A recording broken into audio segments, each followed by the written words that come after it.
Assalamualaikum warahmatullahi wabarakatuh. Jumpa lagi teman-teman di channel Tanpa Minus. Jadi ini adalah channel yang membahas tentang mobil bermesin motor atau motor rasa mobil. Bisa juga dibalik, mobil rasa motor. Nah, oke teman-teman, seperti biasa mobil yang sudah saya rakit sekitar 1 tahun ini, apakah masih tetap bertahan untuk dipakai bekerja? Mari kita coba kembali untuk menambah keyakinan teman-teman sekalian ya. Semoga bisa menginspirasi untuk membuat mobil semacam ini untuk kerja sehari-hari. Oke teman-teman, mari kita mulai.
Bagaimana teman-teman, sudah kelihatan ya? Bagi saya yang paling mudah membedakan mobil ini memakai mesin asli atau mesin motor itu cuma suaranya teman-teman. Tapi kalau orang yang belum pernah lihat ya, bahkan mungkin tidak menduga bahwa mobil ini memakai mesin motor gitu.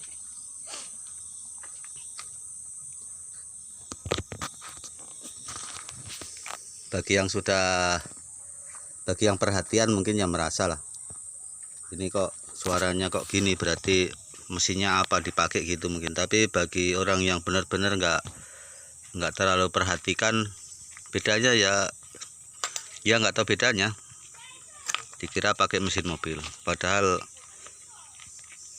memang semuanya masih berbentuk mobil, cuman mesinnya saja yang diganti memakai mesin motor.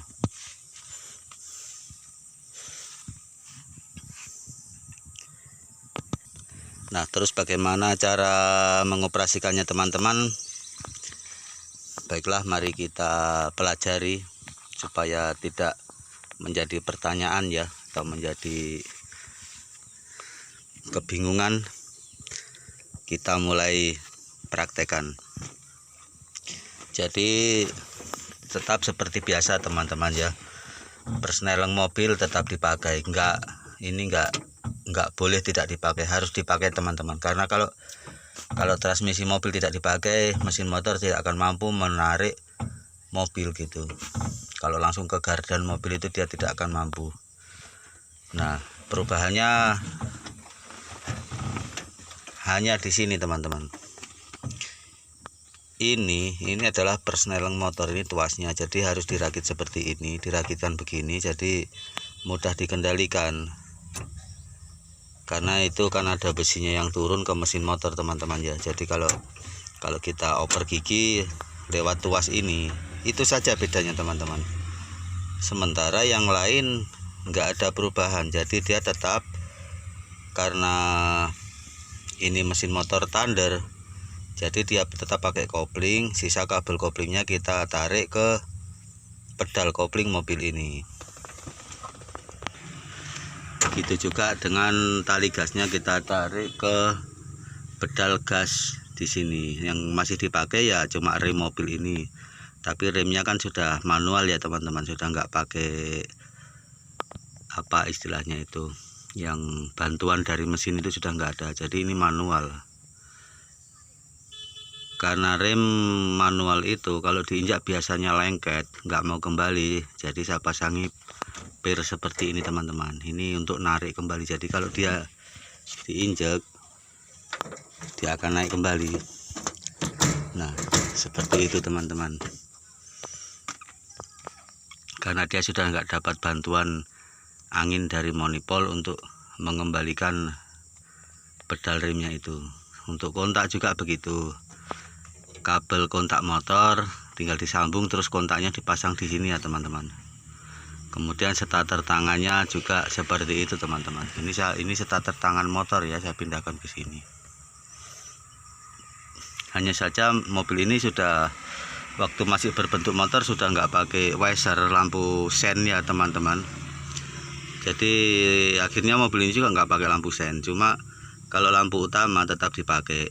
Jadi lampu utama motor itu kabelnya disambung lagi dan disalurkan ke lampu utama mobil ini.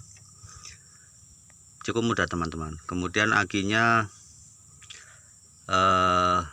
tetap pakai aki motor. Jadi kalau motor standar itu akinya kan 12 ampere ya. Jadi tetap aki 12 ampere yang dipakai, bukan aki mobil. Karena sama saja teman-teman ya, pakai aki mobil juga terlalu besar.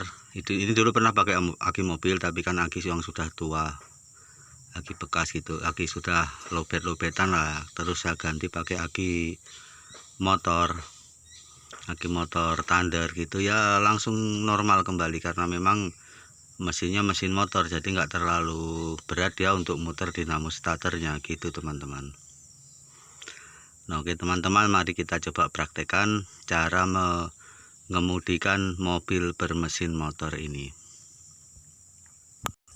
Yang pertama-tama kita nyalakan kontaknya ya teman-teman. Nah, ini sudah nyala. Kemudian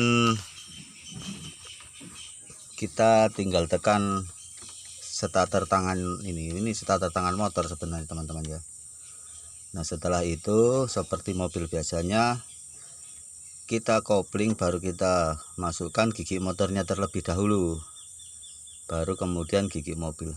Kalau sudah terbiasa teman-teman ya, kita bisa tahu sendiri yang lajunya paling nyaman itu gigi motor berapa, gigi mobil berapa, itu kita akan tahu sendiri dari perasaan lah. Maksudnya karena kalau gigi motor 1, gigi mobil 5 otomatis kan nggak nyaman ya teman-teman. Jadi itu kita akan tahu sendiri setelah kita terbiasa gitu lah. Oke teman-teman, coba kita starter, kopling diinjak, kemudian persneling motor kita masukkan. Ini langsung gigi 2 ya teman-teman, supaya nggak terlalu bergetar. Karena kalau gigi motor 1 itu sangat bergetar sekali. Jadi langsung saya gigi 2 saja. Dan persneling mobil tetap seperti biasanya. Kalau untuk maju pun saya juga langsung ke gigi 2 supaya nggak terlalu berat laju kendaraan mobil ini. Ya kecuali memang muatannya berat karena ini dalam posisi kosong.